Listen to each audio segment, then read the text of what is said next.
Hey, we made it. We are here. Episode 74 of the Essential Credentials podcast. Better late than never. Alan is here. There was an emergency, and Alan, being the amazing father that he is, solved the emergency and still made it to the podcast. High five to you, sir. Thank you. Yeah. I'm surprised it doesn't happen more often, actually, with 3 kids, one of them infants running around. So Yes. appreciate Alan it. is preparing me for my journey into that realm of life someday. I'm taking notes, as I usually do when you are on here, dude. So thanks. Yeah. I mean, there's nothing to take. You just have to just sink or swim, pretty much. More sinking than swimming recently, but this is one of the reasons why it's good to get on with you and do the show, because I don't have a lot of time to talk to friends. We don't have a lot of time to catch up during the week. Right. So I know there's some hobby stuff going on in your life and in my life that's new and exciting, that I haven't heard about, that you haven't heard about yet. So what better time than now to catch up and see what's going on? Definitely, and especially when you drop that little, all right, my bonds fire is starting to get going again. Like, that's exciting for me, because I think, we constantly go back to those times where we were deeply passionate about the hobby, and it's always good to kind of be in that zone a little bit. I do want to just point out a couple things. First of all, Marc-Andre Fleury, 73rd shutout tonight against his 29th team. It's a record in the NHL. He just tied Patrick Waugh for the most shutouts and playoff and regular season combined. Wow. So, we live in an era where people discredit athletes more than they give them credit. Look at LeBron James. He's a perfect example. I don't care what anybody says. If you type Patrick Waugh in playoff and regular season shutouts combined, you've had a really good career. Oh, yeah. So, I mean, that in itself says enough. Did they commemorate this? It was against Columbus, so they're not doing very well this year, but he had been playing very poorly and was booed against Colorado. People were yelling at him to retire from the stands, it sounds like, from the interview I listened to with him today. But the best part about it is his coach said he expected it. His teammates said they expected it. He said he expected it. I love the confidence in an athlete when they are able to bounce back from adversity. And, it just makes collecting him that much more enjoyable when he's doing stuff like that. So that's the big news on my end. How about yourself? You were recently playing Magic the other day for fun, right? Yeah, like you reached out to me to firm up on this show, and hey, I want to say what's up to everybody who comes in. Baseball card curmudgeon, good to see you. What's going on? What's up, dude? Yankees fan over there. I was playing Magic. That's the thing about Magic that I found, is that I have enough time to play a quick chess game with my kid, maybe a quick Magic game, but like the hobby of Magic is as involved as any other card collecting hobby. In some ways, more so, because it's also a game. So on top of that, you are also worrying about strategy and amassing the cards that you need to be competitive. Right. And I don't think I actually have time for that, to put together a deck that I can just show up to sort of like a park somewhere or a trading card store and just show up and play and win. So I realize that now maybe I have to sort of dial it back a little bit and focus more on the collecting part, and also maybe just playing with my kid rather than really, diving all the way in and doing what you have to do to like have a good enough deck to just sort of play anybody at any time, pretty much. Right. It's got to be a fun experience to kind of venture into other realms. I remember when I, ventured from 90s A-Rod to 90s hockey. That in itself was a fun change of pace, because there's some similarities and differences, obviously, and it brought me back to my childhood love. But then going to modern baseball, Tyler Glass now, it got me into modern cards, which we used to just talk down on them all the time. And I still kind of have my moments from like, geez, really? I mean, we need another release. But so that kind of then transitioned me slowly, eventually, to Justin Jefferson cards. So it's been really neat to have all these different changes of pace and whatnot. It's been fun, man. It's kind of needed sometimes to reinvigorate, I think, for all of us in this hobby, Yeah, I think so. But I mean, we were talking about this off camera during the week, but do you still keep in touch with the 90s hockey community? Is that still part of your hockey circle that you Yeah. show cards to and talk to, comment on, and receive comments from on IG and elsewhere?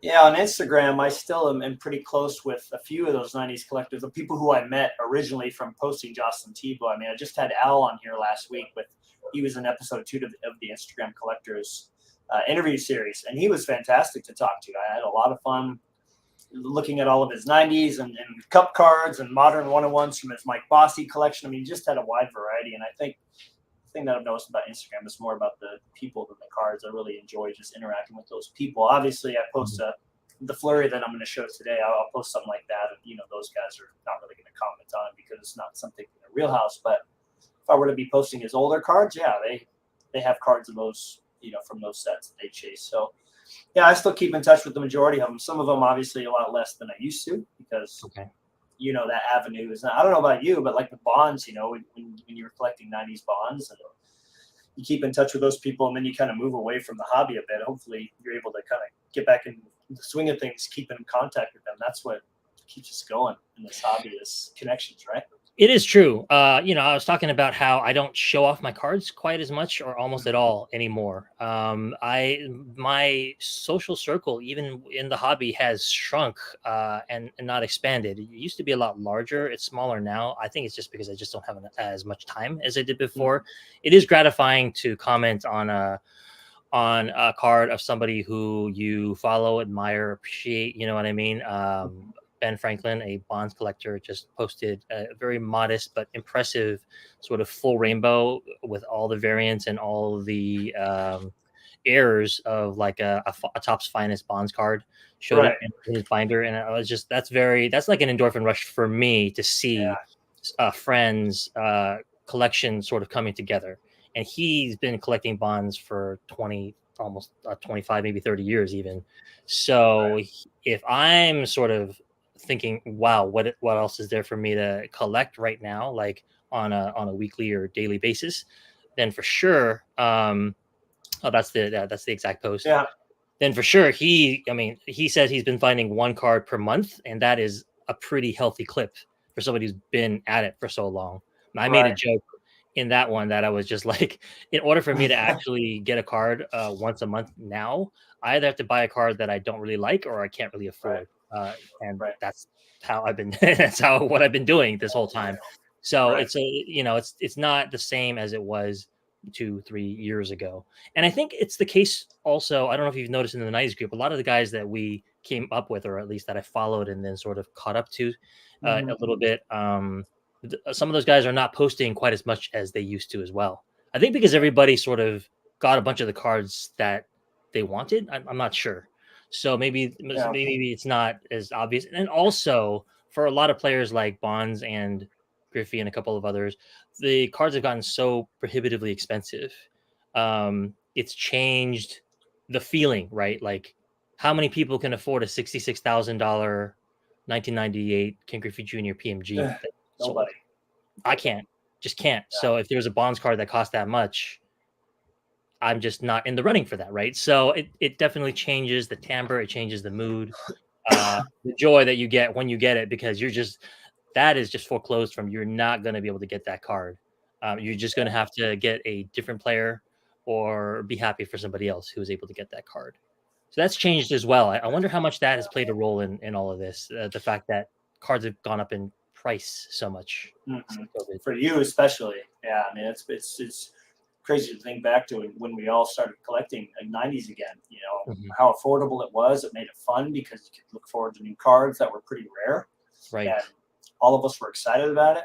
I will say I talked about this in my interview yesterday with Mitch Grotman, who has created that cup group for the Upper Deck of the Cup, which today is a pretty exciting day. Well, not as much as we thought it was going to be, but the new cup, 2 years old cup finally came out, and there's I'm not going to talk about what people love and don't love about it, but the group is still small. It's like less than 400 members, and I thought, well, when we first got to the 90s group, me, Greg, then you, or I think maybe it was Greg, me, you, but anyway, it was a few hundred people, and there was a real strong sense of community, and that was like, oh, I can't wait to get on and see what people are posting, whether it's old cards that they've had for 3 years, like Kevin Yetter taking out his collection to show us, or it's somebody who just picked up holographics from Ionix.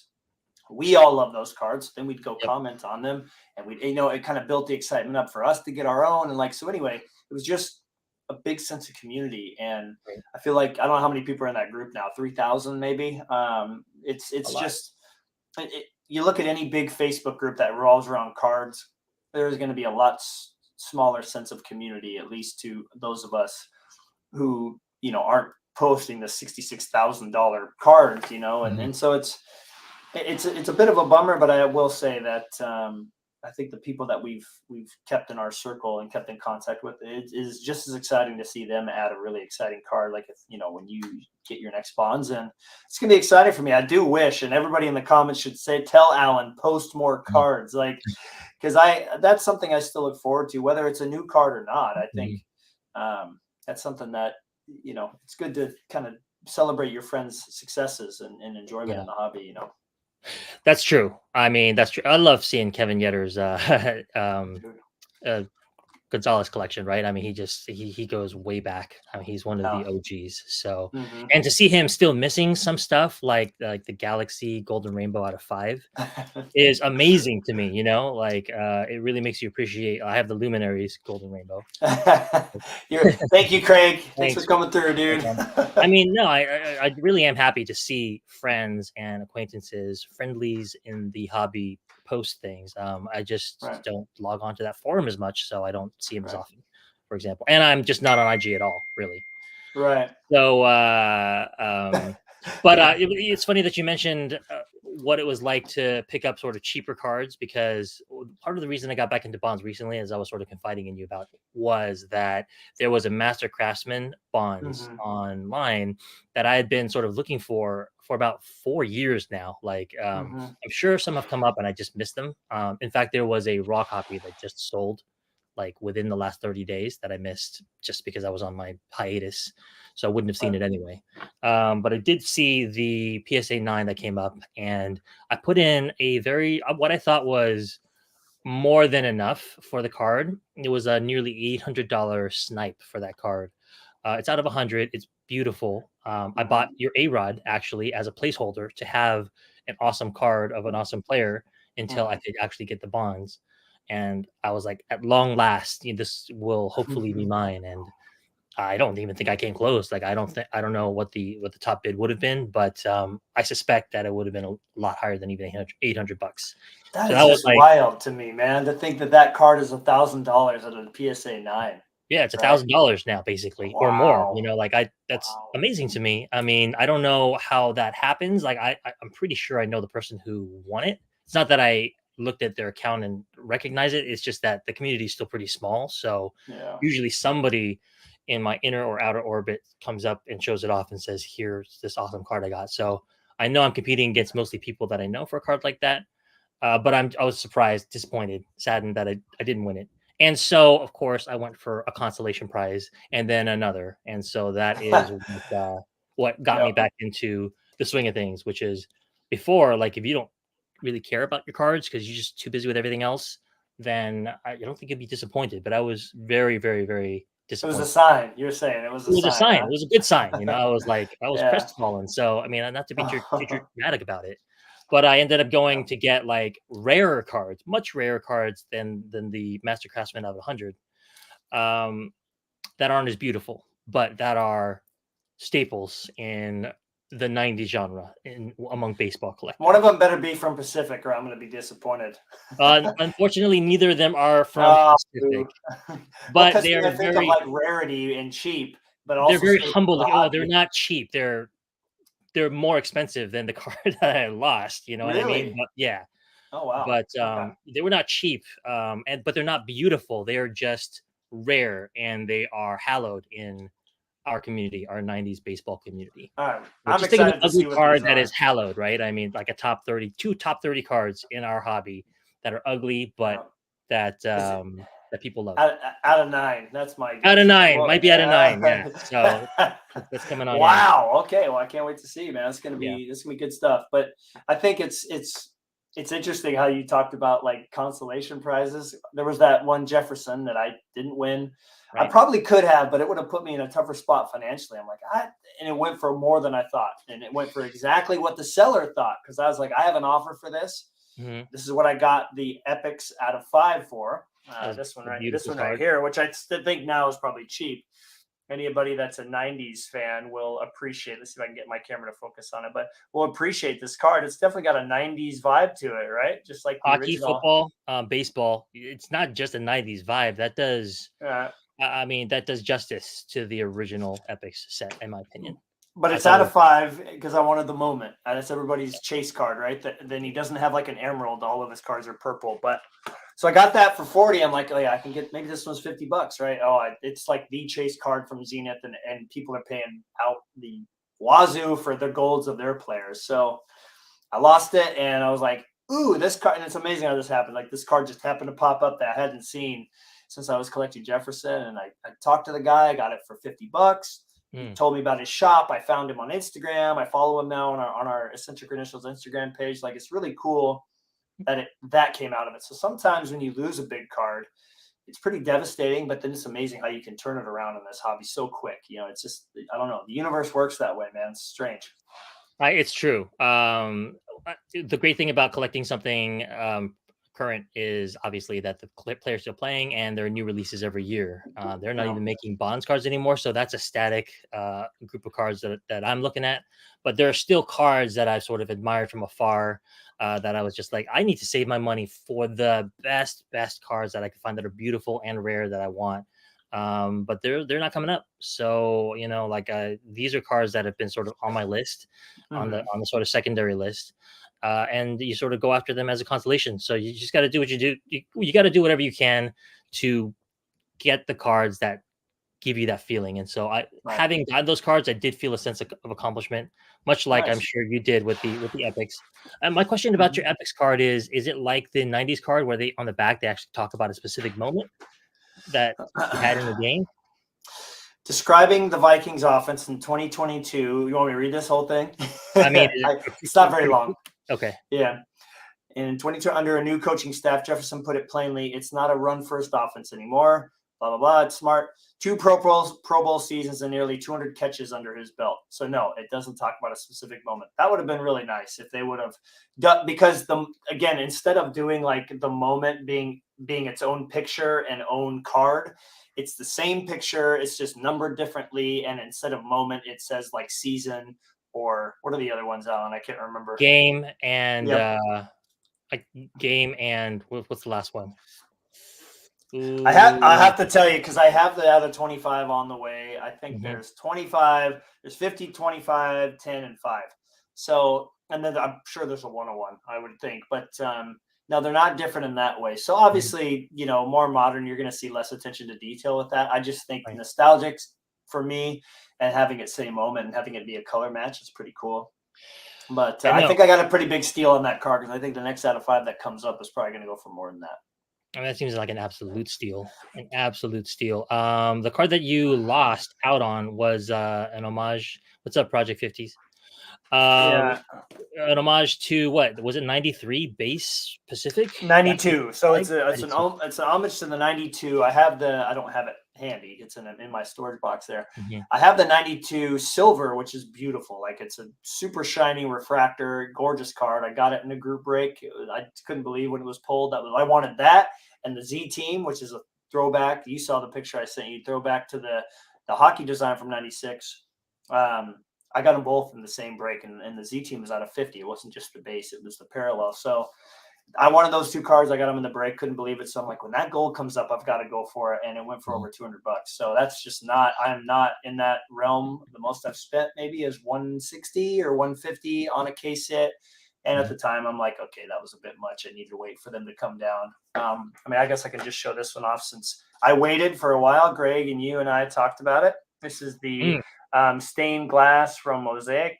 Hopefully, it'll eventually grab it. But as you can see, it's got like the stained glasses, and as Greg said, this love it. belongs at church or something. But Take it to yeah, church with you, he said, right? yeah. So it's a gorgeous, gorgeous card, and I'm It really is. proud of the patience, because I got last year's for 120, and I wanted to get this year's for 120. It's exactly what I got paid 122, but I got it right at the price that I wanted to get it for.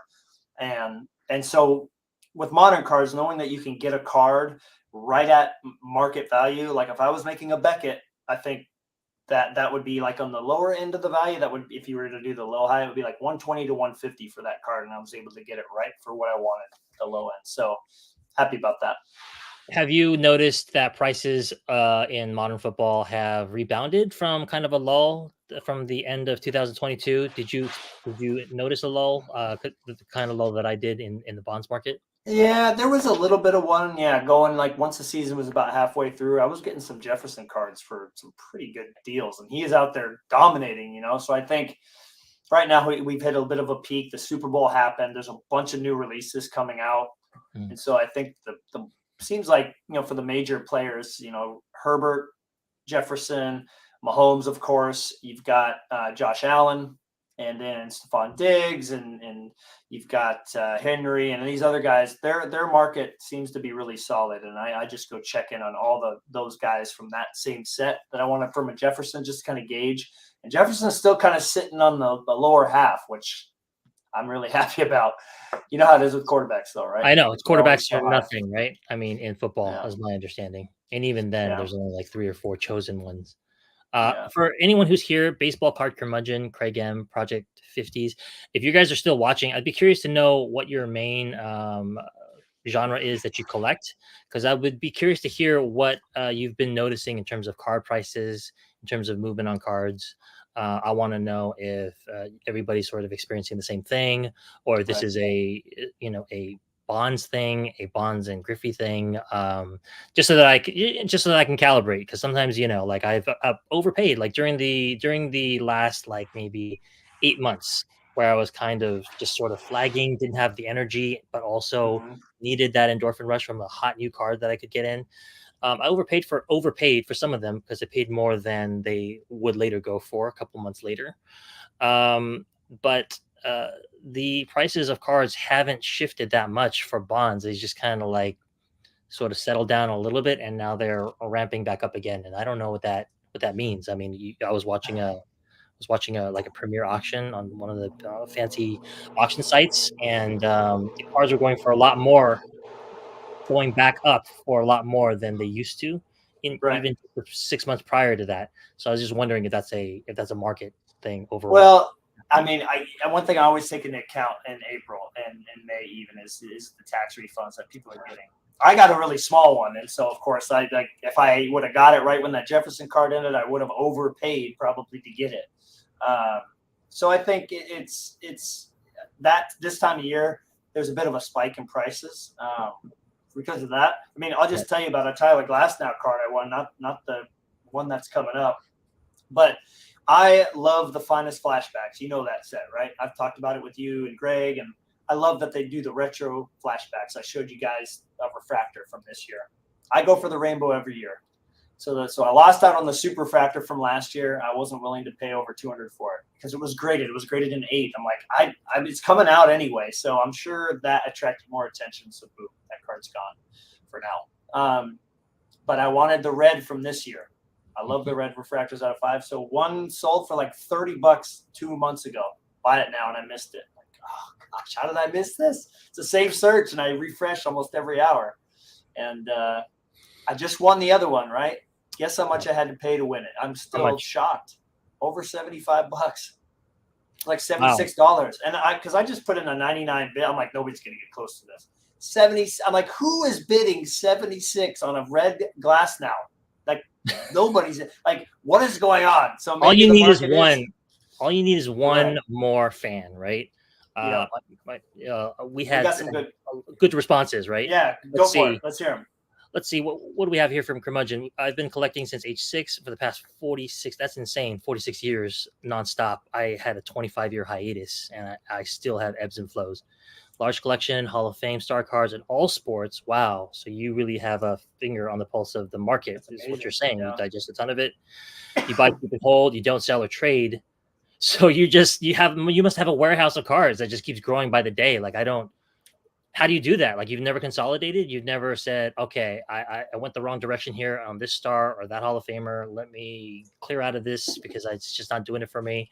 I would rather collect Maris or something like that, rather than Yeah. DiMaggio or something. I don't know. That's for me. Like, I was on one of the forums, and I was talking about what it was like to be a collector. And there's this one Bonds guy who sort of said, oh, he sort of doubted my bona fides. He said, "You also sell Bonds cards, don't you?" Because I have sold cards, certain cards. I Right. don't know any collector who doesn't sell some. Even You have from the to. you have to. You have Like, to. Yeah. if you find a card that you need more, sometimes you have to move a card that you don't like quite as much. Yeah. There's a purity test. I would fail it. So, but I know what baseball card curmudgeon is saying. I mean, well, he said he's Yeah. thrown out over 1 million cards over the years.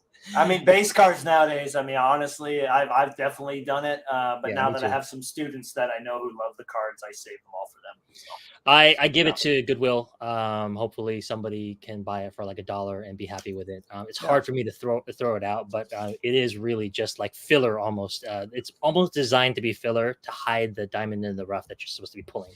Can designed you show Craig and what he collects? Craig, I didn't know Craig Yeah. Griffey, as he's called on Facebook. I don't know if that's his last name for sure. Craig, I'm sorry, we haven't had many discussions, but two things Craig does. He takes pictures with you've seen him with the cards facing upright, but the magnet at the bottom, and he's got like a black background. Oh, and yeah. his collection is Beautiful incredible. Picture. Oh man, it's incredible.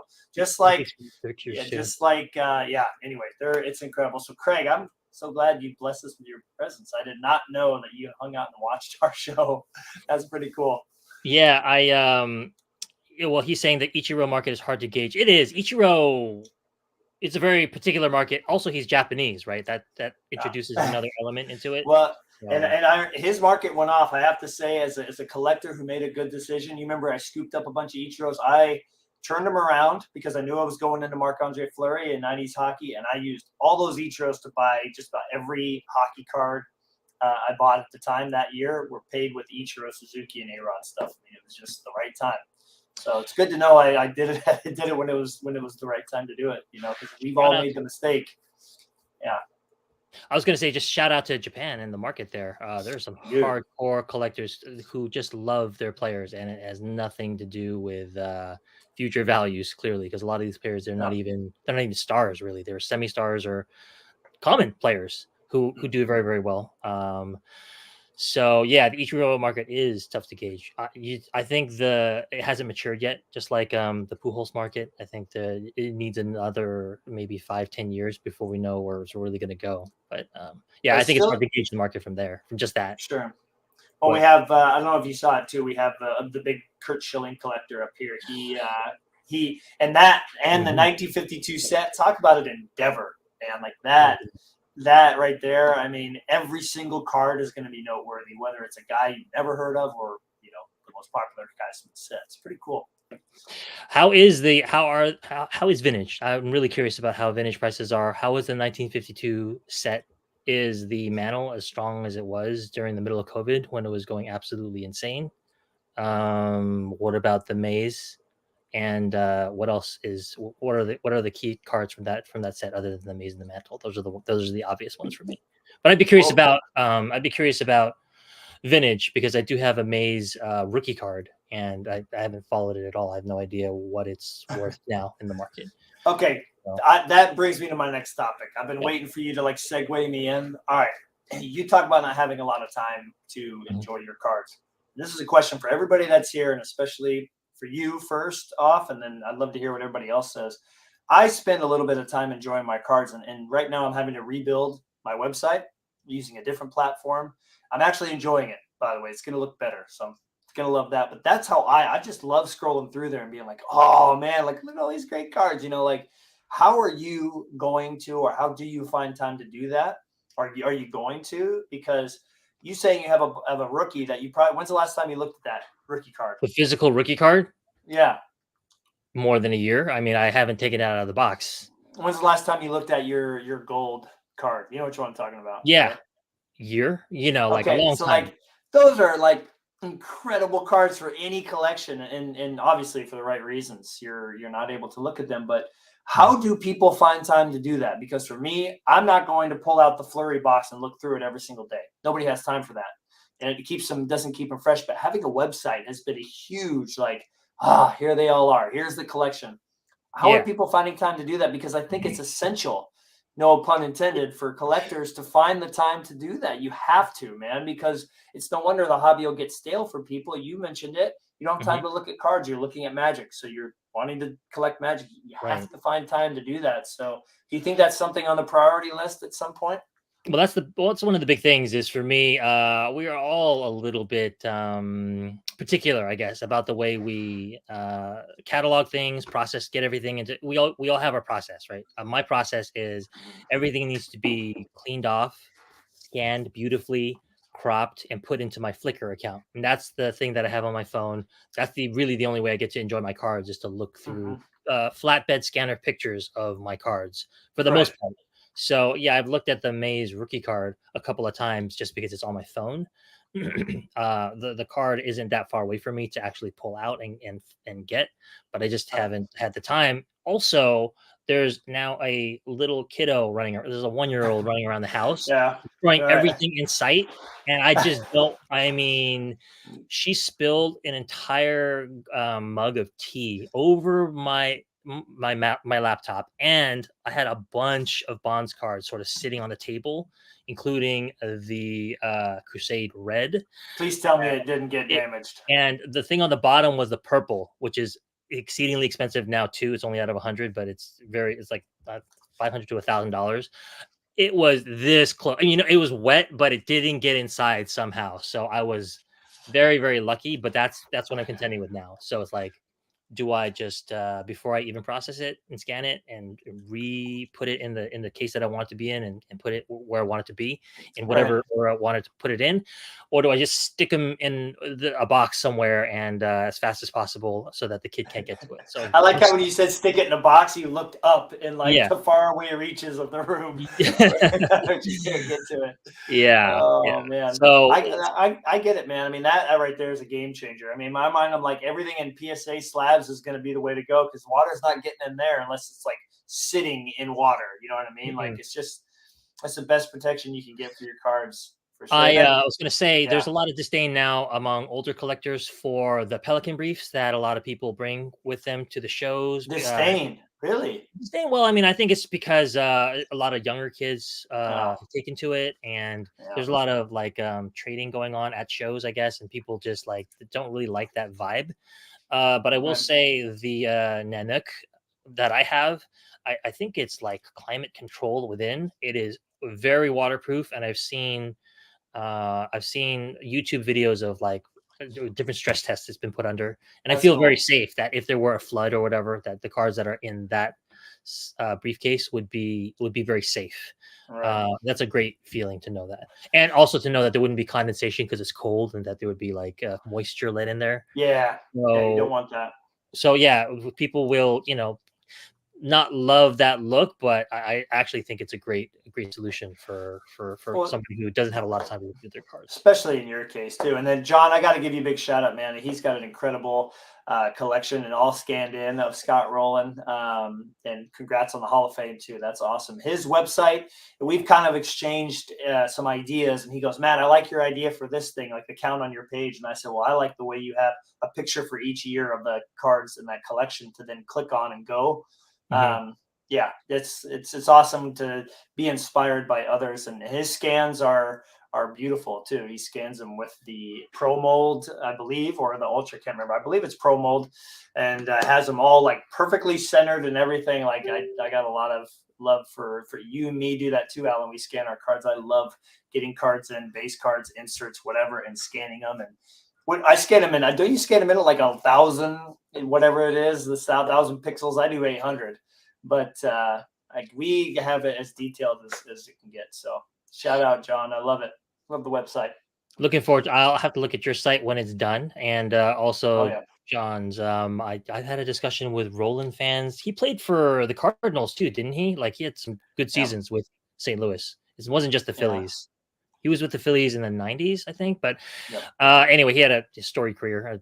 He was is a Yeah. deserving Hall of Real Fame. quick, before we get to his baseball card curmudgeon, John, can you throw your link in the chat for us? Because I want to make sure. I know I've been to it many times, but I have a lot of websites. I love websites saved, and I want to make sure I have that one just in case. So anyway, yeah, it is a labor of love, but it's so much fun once it's up to date and you get like 3 cards in, you scan them, you change your count, you put them where they are need to go organized wise in the website, and they're right there and it's done. Like it's been the best way of curating. That's what baseball card curmudgeon was saying. I agree. Oh. Part of the, part of the joy of collecting is being able to do that. Like I really do enjoy that process. Like I look forward to it. Sometimes I put it off because it's so there's so many steps to it, and I'm so anal about it. But I mean, like that's part of the joy of collecting cards. That's part of why we do it. So I just don't have time for that. I don't have time for that part of it. It is meditative. It is calming. I need sort of everybody out of the house for like 8 hours. You know what I mean? Like, and then I can really sink my teeth into it. Really get a grip for, get a hold of what I actually have, because I have so many cards now. I don't even remember what I got and what I don't. There are cards that when I look through, I'm just like, oh my God, I had that. That's crazy. Like, or I lost a box of cards. Some of my best cards, they were all in soft sleeves to go out to grading, which I still never got around to doing. And I never couldn't find that box for a couple months. But I didn't remember what was inside it. I was like, it's probably, I know they're good cards worth tens of thousands of dollars, but like, I don't remember what they are. Oh and my then gosh. I found the box and I looked through it. I was just like, oh my God, if I had lost this, that would have been, it wasn't devastating at the time because I don't remember. But once I did somehow recollect, it would have been brutal. Well, and I take a quote from every episode. I think so far, the quote of the episode for me is meditation via collection curation. I mean, that is it. I think many people don't understand that process, but any of us that are passionate collectors, whether it's a set or player, that is it right there. And I think just like John, I think the website is that for me. And I know, Alan, you're probably thinking like, yeah, that'd be great, but when am I going to have time to do something like that? You'd have to have somebody. You'd have to send all your pictures to somebody, like I don't know, me or John, whoever, and we'd have to build it for you, and then you could add to it from there. But it's an amazing process that really allows you to appreciate each and every card that you own, because you have to take the same amount of time for the base card that you get in, or the one-on-one flurry that came in the last episode. I mean, that's the same. So it's a great process. Would you say you are a completist of some sort of any of the players that you do? Tyler Glass now, in a way. I mean, I've moved away from getting every single card because, again, if it's at a 50 or less, yeah, it's rare enough and people get excited about it. I was for a bit, but Marc-Andre Fleury, I have to be careful with which completionist things I go for. O-Pee-Chee Platinum comes out. Yes, I go for all of them. I know I'm not going to get the 101. The Golden Treasures it's so desirable by so many people. It would be impossible now. But other than that, yeah, I mean, it's doable because out of 10 is the toughest, and then you get out of 25 and 50 and so forth, and all the designs are beautiful and the pictures are always great. So yes and no. I've gotten really good at letting cards go, and I know you. I mean, it talked about that a lot. Greg talks about that a lot, being able to say no to a lot of cards so you can get the ones you really want. I still do that for the bigger cards. I still have like for instance, the Cup just came out and he's got a bunch of like multi-team cards and stuff, like multiplayer cards. Like I can say no to those. There's like a quad or a 6-way tag. I'm like, he's just one little part of it. Nope. Like easy. On the other hand, you did have a quad patch with 3 other goalies. Do you have that card with you right now? Yeah, I don't have it handy, but I can pull it up. That was a fun one, yeah, from the skills competition. Is it not? Is it Winning Materials from SPX? No, it's from SP Game Use, and it's from that. You remember that amazing jumbo patch I have from like the All-Star like patch right here on his jersey? Yeah. It's from the same exact jersey from the event that he won. And so it carries some significance because of that. I have it. Nope. I have them all organized here beautifully, which makes things so much easier to get to. There it is. So that, I mean, it carries some significance because if you think about it, there's arguably 4 Hall of Fame goaltenders in the same card. You know, Henrik Lundqvist is going to be a Hall of Famer. You know, Carey Price is going to be a Hall of Famer. You know, the guy on the bottom left is going to be a Hall of Famer. Pekka Rinne could be argued yesterday. He had an amazing career. He just didn't win a cup.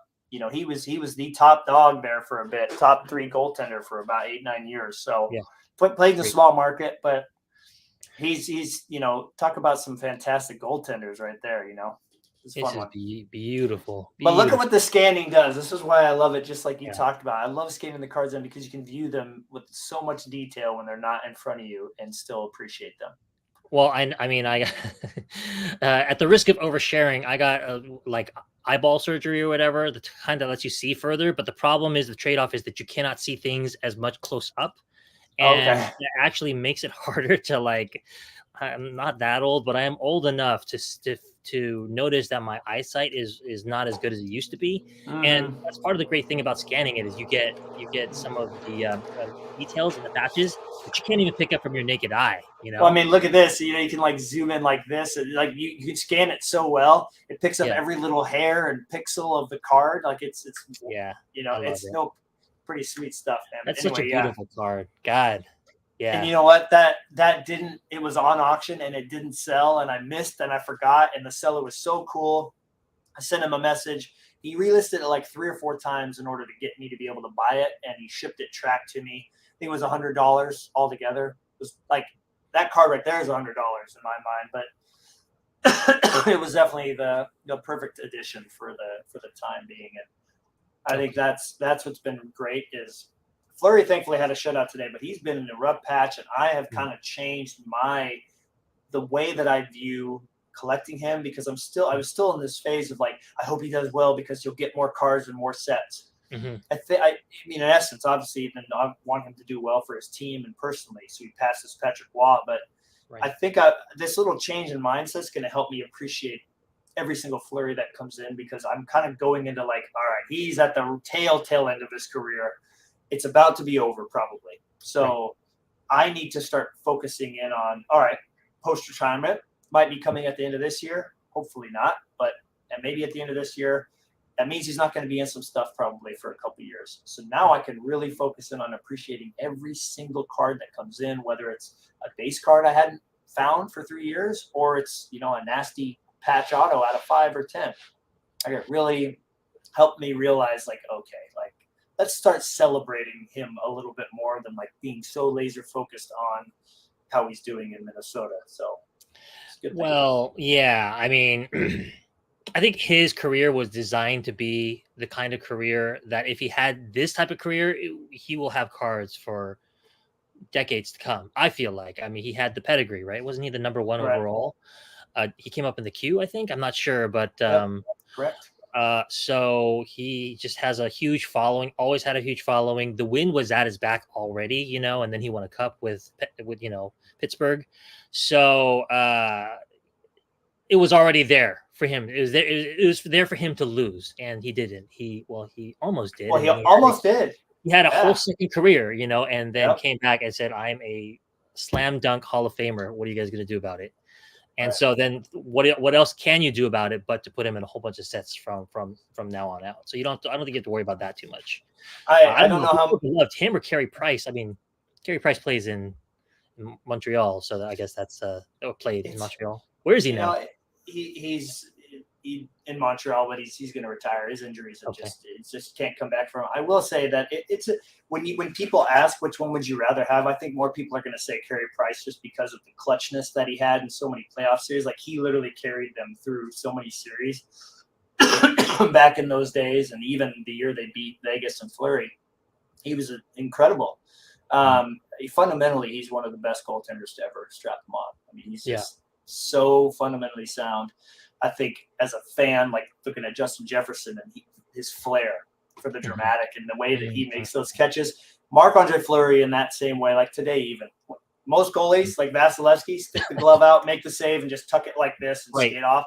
Fleury goes boom like that. You know what I mean? Like he just has that little bit that makes watching the game fun. And I think Bonds or any player, there's something about some of these guys that just have that flair. And Bonds, man, he was so clutch. Like he would hit home runs in the clutchest situations. You're like, he can't do it again. There's no way. Boom, home run, ties the game in the ninth inning. You know, he had ways of that little flair Yeah. the earrings, like hitting a homer in the All-Star game off the Giant sign, like that will never get old. I remember watching that with my dad. I was like, "Wait, did he just do that?"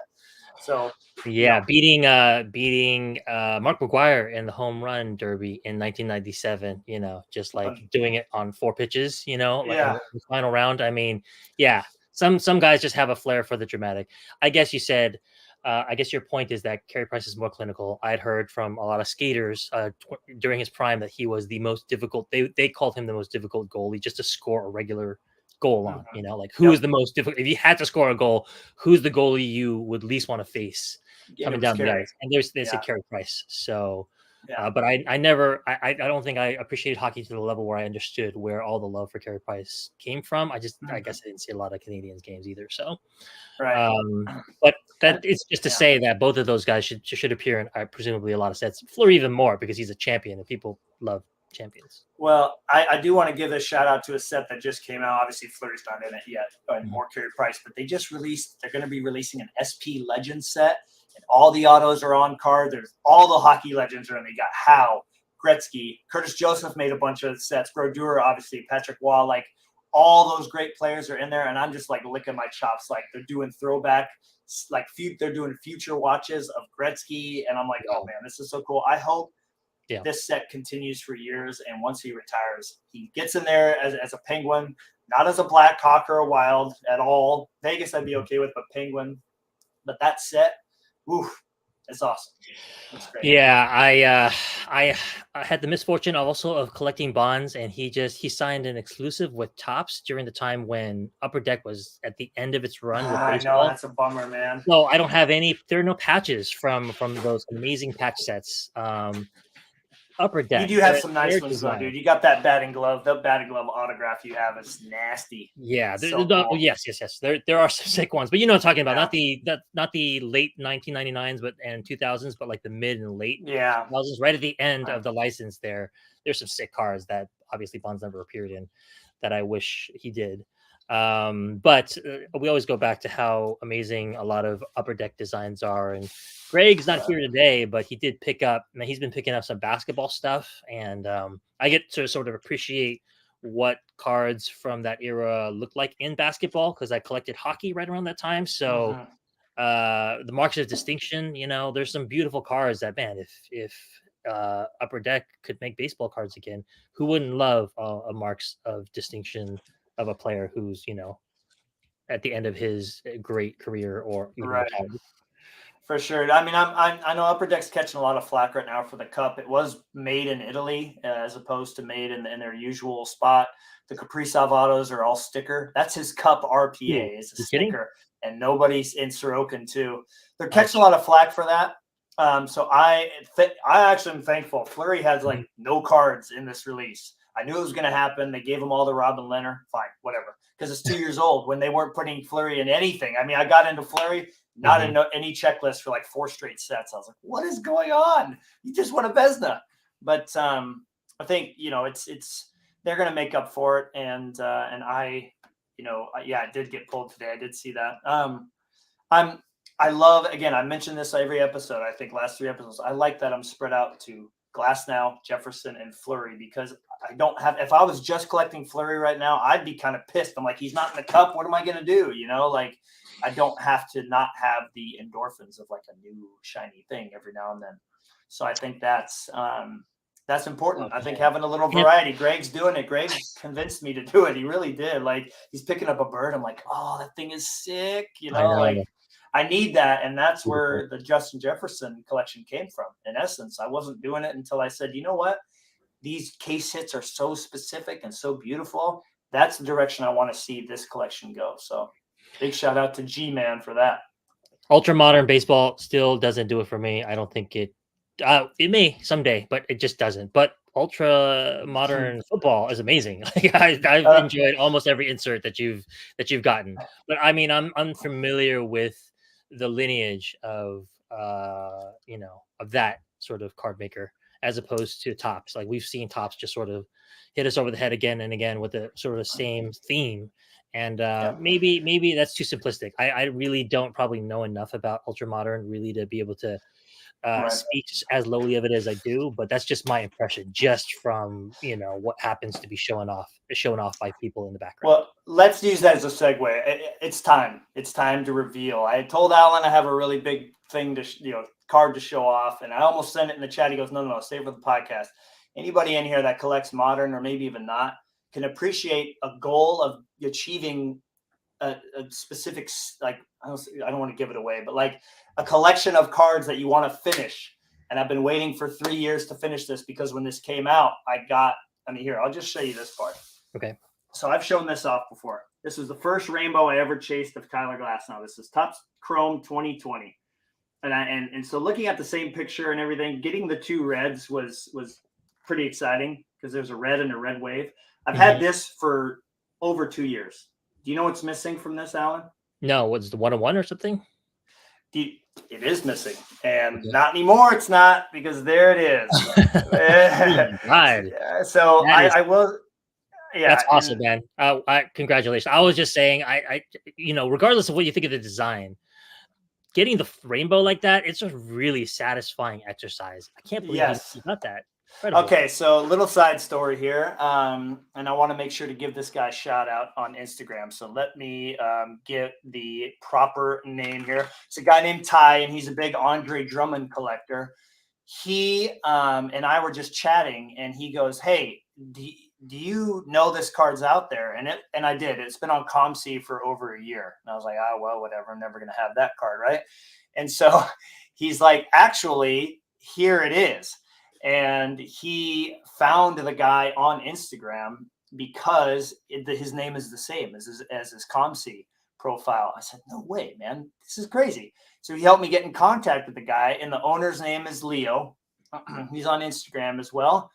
So Ty said, "Hey, I'm going to put you in contact with him." And so we started chatting. I talked about how it was a goal of mine to finish this rainbow off.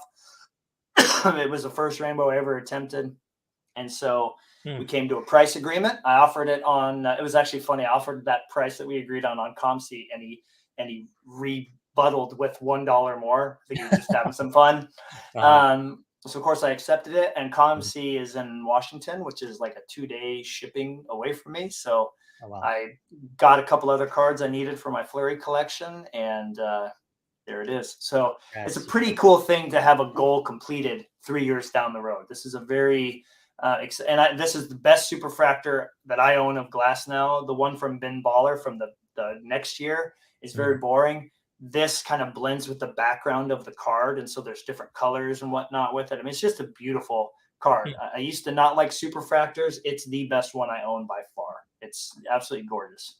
It's glorious. And I mean, you don't understand. I don't think you can understand baseball card collectors if you don't understand how satisfying it is to be able to get the final band of the rainbow. Even for people who are not set collectors or not player collectors, I feel like all of us have a streak in us where we understand the satisfaction of that. I mean, it's part and parcel with the meditative part of cataloging and alphabetizing, numerically organizing by set, by year, or whatever. And to come up with that, I mean, that's a huge accomplishment. It must have been such a rush to get that in. I had no idea. Yeah. I kind of kept it a little bit secret, and I've been waiting to do a video on it. Ryan gave me some really good ideas, so we're gonna chat about that tomorrow during the weekend hangout. But yeah, it's just really satisfying to not only have it, obviously, but the connections and like the story of getting it. It wasn't just like, there it is on eBay, click to buy it now. It's like a guy on Instagram who I haven't really talked a lot to, now I have a good friendship with, helped me find the guy, who was also cool. And when I offered the price for it, I said, "Here's what I've paid for other superfractors. I know you have it at this price on ComC. I know that you said you wanted to get this much, but look, it's not going anywhere. Like, it's coming to its forever home. Collecting Tyler Glasnow is a passion of mine. I love the player as much as I love collecting the cards. I love watching the guy pitch. He reinvigorated my love for modern baseball. He really did." And so he was very pleased with knowing that, and that it would be going to a good home. So I haven't posted it yet because I wanted to reveal it here. Anyway, Yeah. Great, exciting stuff. It's a great story, and like John is saying, glad he didn't hold it hostage, Yeah. knowing he wanted to finish it off. It's not often that you can come up with a card that's that rare, right? And so you do Mhm. want to get some kind of payoff. Like you worked hard for the money that it cost to open the pack that generated that card or whatever. Yes. So you do want fair value. But there's a fine line between wanting to get a good amount for the card and a fair payoff, and like John is saying, holding it hostage. We've all been on both sides Oh yeah. of that, and Yeah. it's never fun being on the on the side where it's being held hostage. I'm not saying that that's what's happening now, but Right. there's a huge salmon card for our buddy Greg that's come up recently, Mm. and I don't know if he's going to be able to get it. I hope he's able to. We need to make sure we help him get it. I mean, I if we, feel like you know, there's a Venn diagram overlap between what Greg would be willing to pay and what the guy would be willing to let it go for, given what he got it yeah, for, and given who really collects him. But yeah, you never know. And I can't imagine, because I had a chance at the bonds of this card, and I think I sniped $7,000 and I lost. So I mean, like, what are you gonna? I didn't even want it that bad. It's just like, yeah, I think you're supposed to have it. It's a beautiful card. yeah, If it were perfect, yeah, or if it were in perfect condition, it's arguably one of the most beautiful '90s cards ever made. But yeah, it had a huge ding in the corner, and yeah. that would drive me nuts. It would drive me absolutely You for sure. I can just yeah. picture you doing the close up video, and you're like, I can't get over this ding, and then now the card you just completely are like, all right, I'm selling it. This thing's out of Yeah. here. What's the point of paying anything for a card where you can't even look at it? And that I don't Yep, think I could I even look agree. at it. And I'm like, what am I doing here? Like, but it's a one of one, so you can't find a better copy. There's nothing that looks like it. Like, No. none of the other parallels look like it. Well, and Greg's has the peel on it too, and I know, or excuse me, I Oh my almost called it goodness. Greg's. I'm so sorry. The salmon has the peel on it. I think going to bat for Greg and a card like that, I Mhm. think it's too bad in essence. Like that guy doesn't have the appreciation. It's not like he needs to sell it to Greg at Yeah. all. But if I were to see Greg's collection and hear from all these different people saying like, "Hey, Greg is your man," like that is the guy Right. to try and move this card to, I'd be like, I got to find a way to get this guy a card. Like, there's no question. And I'm not even, I'll be like, look, just here's what we know what he paid for it. That's the Right. sad part. So knowing that he's like, well, if he goes, well, I want this much for it, it's like, dude, you only paid like a quarter of that. Yeah. It makes it pretty tricky, but I hope Yeah. that something's, I will say for everybody watching, Alan, I've sold him cards. He is the toughest negotiator, but I say that in respect because if I buy a new car, Alan's coming with me. I'm taking him to the car dealership and he's going to get me the best price. Like you are, but you're good at that and you have Mhm. an appreciation for like getting the most out of it. I think Yeah. there's a fine line to be had between holding a card hostage and being like, okay, that we've met at where we're going to meet, and Right. accepting that. It's just tough when people can't get past that part. You know what I mean? Really is. Yeah, right. And and there are some cards, like when it's that rare, you can basically charge whatever you want for it, and you're entitled to do You it. could. Obviously, we're rooting for our friend to get it, and but no hard feelings either way. But I mean, I understand it. Like I've been on the side of the person who really wants a card and hasn't been able to get it, and I've also been very fortunate, really moved by people who remember me. Yeah, I don't even post that Yeah. much in the Facebook group anymore, but people still reach out to me to tell me about a Bonds card that they saw, made them think about me, made them think about my collection, thought I would be interested in it.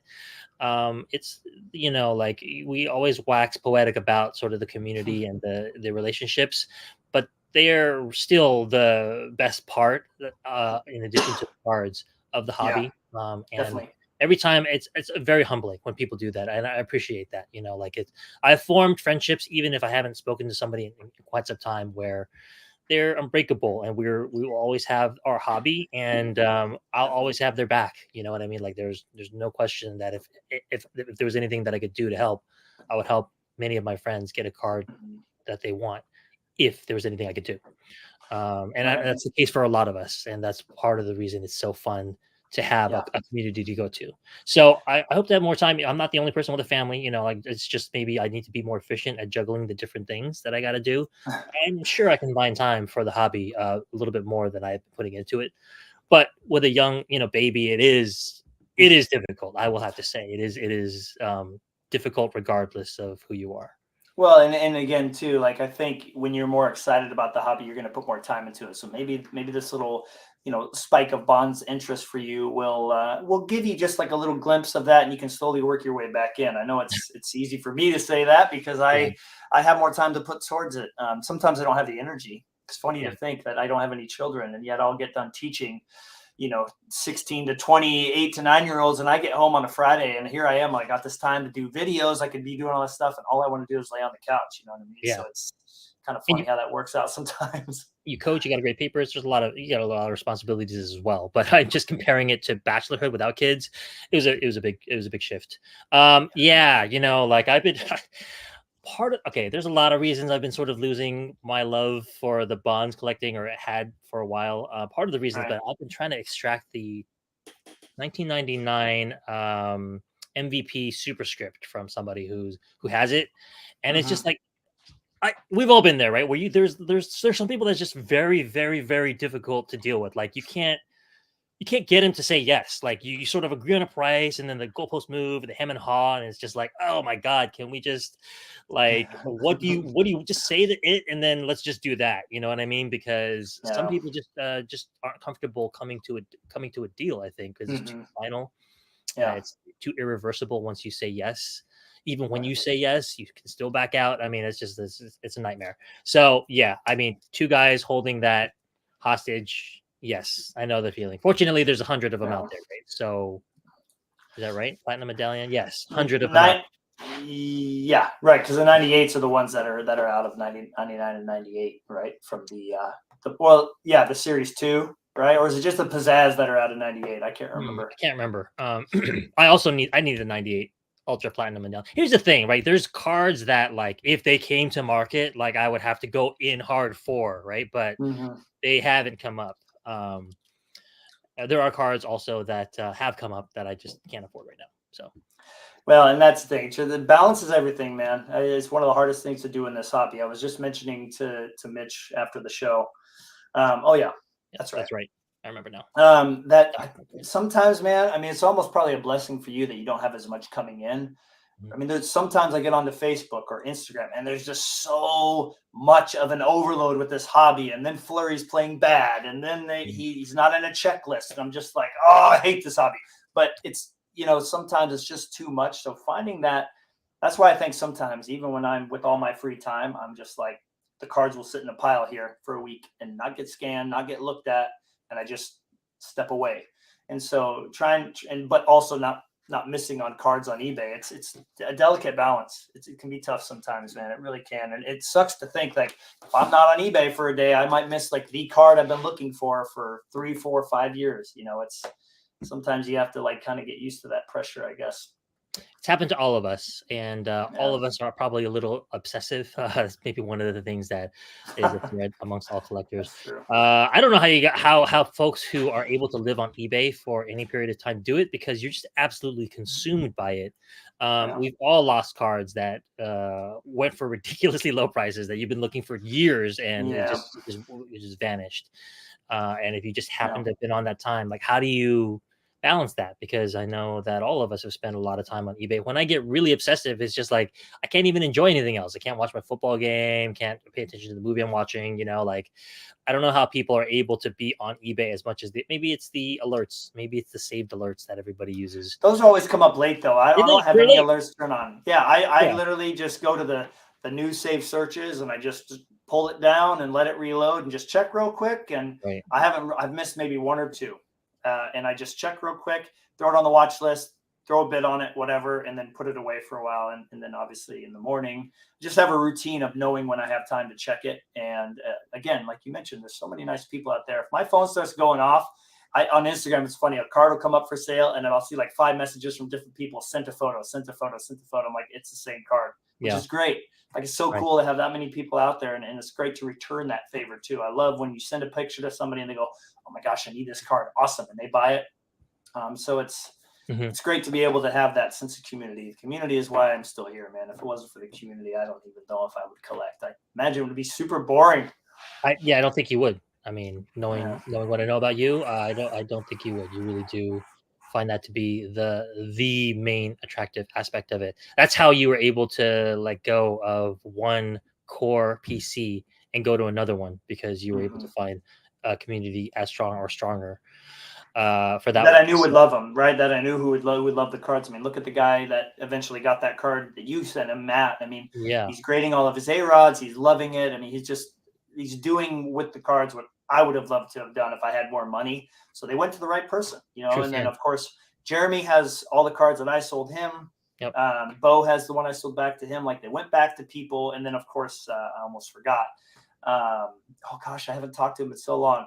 Not Alex, but the other guy, Unier. Thank you. Gosh, I almost messed it up. He Junior, loves right. them too. Like, yeah, just completely in love with all the cards. So yeah, Right, the community is why I was able to do it. Yeah, and I don't know, A-Rod. I haven't been following him, but he's a great player. Like Bonds, I think that he's still underappreciated, and this sort of superstar shooting through the moon type moment for A-Rod is still yet to come. So I'll be curious. It'd be interesting to see when that happens. Yeah, right. You're able to catch the Ichiro, like a spike. So that's I really was. I will. Well, in the Flurry, I don't think Flurry is going to have a spike. I think he'll come down to you. I have to ask you this before you got to go, because I know we're going to wrapping up here. You mentioned on Ben's comment in his photo, you don't have really a plan B. And I remember I've thrown you some ideas. I'm throwing you some ideas. I just am curious, you know, to hear from you and to share with everybody here. Why has it been hard to find a plan B with your Bonds collection? We talked about this before as well. I'm an all or nothing type person. So until I got the pink essential credentials that I missed out on. Thank God it was the same one too. That was the best part. I hate going back to that one, but I think it's illustrative of how I am as a personality. Like, I just literally lost sleep over that card, thought about that card every day for about a year and a half, and almost every single purchase I made was in reaction to that. Just like the last two big purchases I made recently for Bonds was in like almost direct reaction within like 2 days of having lost the Master Craftsman. You know, like, it's just like, man, the feeling of having lost something that I thought was going to be mine or should have been mine if I had played my cards right in the case of the essential credentials at the national, just bugs me to no end. And so I obsess and I have to find a way to resolve it. Otherwise I can't move on. And I think that's the case now also for the plan A, which plan A is I need to find the cards that I can still afford that are still on my want list. They include the Platinum Medallion from 98 and a bunch of other cards that are going to be just so much more expensive this time around than the first time I had a stab at it. First time I had a stab at that card, it was $200. It was like a PSA 9.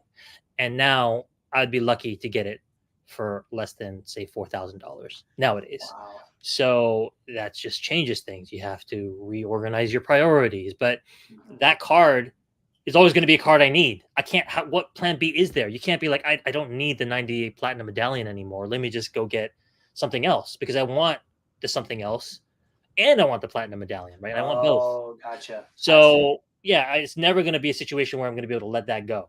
There are cards now that I physically can't afford. The Essential Credentials 98 out of 2.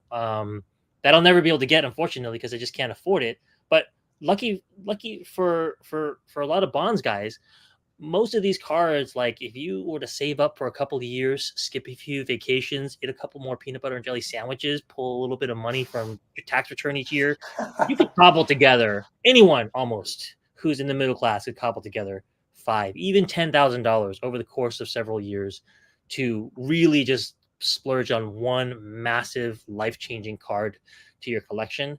And it's lucky for me still, I think, that Bonds is in a place where I can afford most of the cards. There are very few cards that are just simply don't have the money for it. Like that card that just fell. Like that one that just ate it. But so that's why there's no plan B. There's only plan A and an enlarged target area for plan A. So everything I need and have wanted for all these years, plus anything new and shiny that sort of runs across my field of vision, like a certain autograph or whatever. So plan A just keeps growing, but there is never a plan B. I can't be like, I'm going to now dial it down and only go for sort of penny cards. They call it in Magic. You can build a deck of only cards that are like worth less than $1, for example. There's so many cards that you can build a very powerful deck from just those cards. So like, but I can't do that. I'm like, I need the best Bonds cards, and the ones that I like from the middle tier, and the ones that I like from the lowest tier. That's just never going to change. And that's it's kind of interesting. You mentioned like instead of going to a plan B, you're just expanding upon plan A, because like the 96 Ultra Master Set and that kind of stuff. I always had thought that you wouldn't necessarily downgrade to do that, but you would just on the side be working on that until those big cards popped up. Because I think it would be really tough for me, and I give Greg a lot of credit. He gets like one nice card a week, every other week, and that's it. And I like the rush of like when a new release drops, and it's like, all right, it's time to look at some new cards I've never seen before. It would be very different if none of the players I collected were playing anymore. So it's like you and Greg, none of the guys you collect play anymore. So it's a definite change of mindset. And anybody in here that's collecting players that are retired and Hall of Famers, like you really got to be patient. And so I think maybe that's a lot easier now for me to understand how you can just stick with plan A instead of being like, all right, well, what can I, Magic has been a nice little plan B, but it's not within the same sport, right? Yeah, it's just it's a totally different universe. And the I guess like with Barry Bonds cards, if I have a duplicate, I can sell that duplicate now, even though I got it like I gave a duplicate away. For example, I had an Epics Moment Bonds duplicate, and I think I paid like $80 to $120 for it way back when in 2018. I gave it to a friend, and then only to find now that it sold for like $800, and it's just like it's one of those things where normal Bonds cards are going for ridiculous prices, but you don't really see them that way because you didn't pay that much for them. So it's just a weird thing. It's just like, okay, you know what? I know this guy really wanted this card. Let me just give it. My cost basis was only like $100, so it's not that big a deal. But if I had come in the last 2 years and had known that card to be an $800 card, it just changes the mentality. So I understand what you're saying about lower end cards and having it sort of an appreciation for them, sort of a purist appreciation for them. I do. We talk about this before. I love Ultra. We all love Ultra. It's maybe our favorite. It is my favorite from the 90s. So, I'm still working on that. That never changes. But now I'm down to some of the biggest cards, like the Platinum Medallions, and I don't have them, and I'm trying to get them. So. Cool. Well, that'll be fun to kind of track. I mean, I know it's tricky to get videos out for all of us. Even for me, I got set so much stuff up, and I got new lights I want to install in the cases, but it is really cool when I see people's videos. There's so many great people on YouTube we follow, and you could see like a progression of something that they're working towards. It's always fun to see. So. Well, cool, man. This has been a fun conversation. I definitely enjoy, just hearing. I'm glad to hear that the Bonds fire is coming back. It's been stoked a little bit. We got a little bit of a flame going on, and look forward to our next episode where we can hopefully see those newer ones that you got. Yep. The competitive streak got me back. Really appreciative that you put this together as usual. Really appreciative of everybody who came on to engage with us. Hope you do it more often. Love talking to you guys. Love hearing what your thoughts are on things.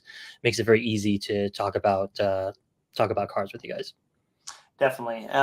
Cool. Well, any closing thoughts, Alan, before we wrap it up and head on out of here? Yeah, I hope that we get Greg back next time. Definitely want to find out what's going on with him. Haven't had a lot of time to talk to him either. So that's really it. Looking forward to talking to you again. Let's do it again, hopefully in 2 weeks. Definitely. Yep. And I'll just to echo what Alan said, I loved all the comments and feedback that people were saying. It's great to engage with you. That's part of the reason we do this. And if there's anything that anybody ever wants to talk about, or you'd love to come on here and share some of your thoughts, we really want to do a collab episode where we get people to come in and talk for a little bit and kind of mix people in that way. So definitely let us know. And we'll see you in a couple weeks. I'll be on here tomorrow night with Ryan Mullinex doing the weekend hangout. I don't know if you've had a chance to see that yet, Alan, or anybody in here, but it's more of a laid back kind of just talking about how things are going in the hobby with us and how we're, going through our week to week process of getting cards and not getting cards. So, yeah, that'll be fun to do that. And then I've got an interview with Kelvin, who's a big Martin Brodeur collector. He actually, Alan, has zeroed his like focus to a point where he bought one of those Pelican case type things, and he goes, "I think I want my collection to fit in here, and that's all I want." I was like, "Whoa," because he was like I was with Flurry. Now he had a huge collection, and he's kind of traded down to get all these like mega rare cards. So I know that's something that you'll probably be interested in. So a couple things coming up this weekend. Should be fun. Awesome. Looking forward to it. All right. Have a great night, everybody. Take care. Good night, guys. Thanks a lot.